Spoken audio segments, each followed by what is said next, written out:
Very good morning. Welcome to my class. Today we are going to see the topic called output analysis for terminating simulation. So this is under module number 5. It's measure of performance.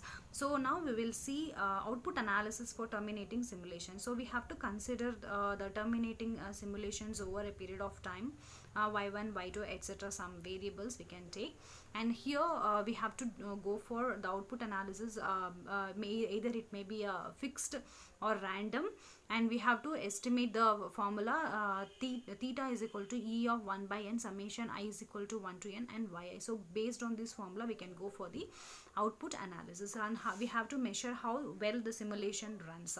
So different types of simulations require different statistical techniques to analyze the results, and that is, one is terminating, or we can say it is a transient, and steady state, or we can say it is a long run. So when the output data are of the form y of t, there is a range 0 to te. The goal is to estimate phi equal to E of 1 by te, 0 to te y of t into dt.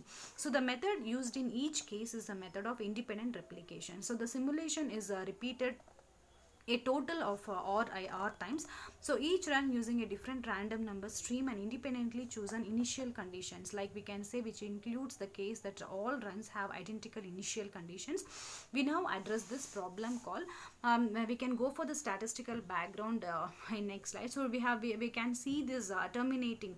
So terminating, or we can say it is a transient. So terminating is we can give a very good example called bank. Bank is a very good example for the terminating simulation. So here in terminating simulation, we have to give the initial condition 0 and the ending condition 450 minutes, or that is te, that is end of the session. So in between that particular time there is a process called, there is an interaction between the customer and the teller. So this process which is happening in between the time period which we have allocated. And in steady state, or we can say it is a long run, there is no any ending session, and analyst has to decide whether we can give the initial condition or not. So the steady state is nothing but it's a continuous process, or we can say it is a long process, and we can say it is a non-terminating simulation part. So terminating performance measure.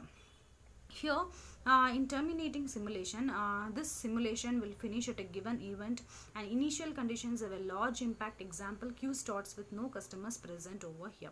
So ATM is a very good example also, and open 9 a.m. and to 5 p.m. and x is equal to number of customers using ATM in a day, that is, we can say E of x, and C equals to Q is empty.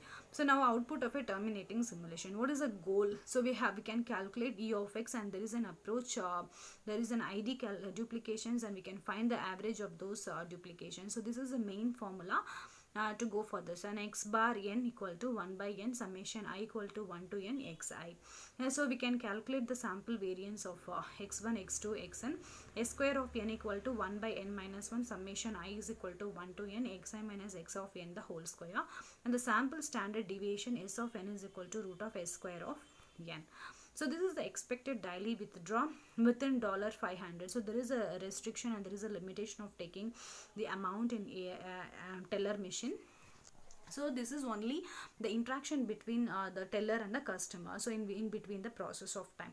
So n is equal to z S of n divided by sigma the whole square. So sigma is nothing but the amount of this one, and S of n is equal to sample standard deviation, we can say.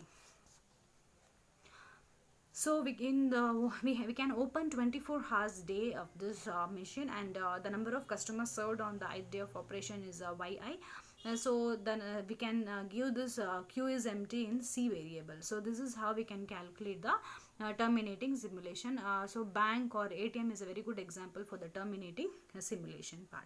So thank you.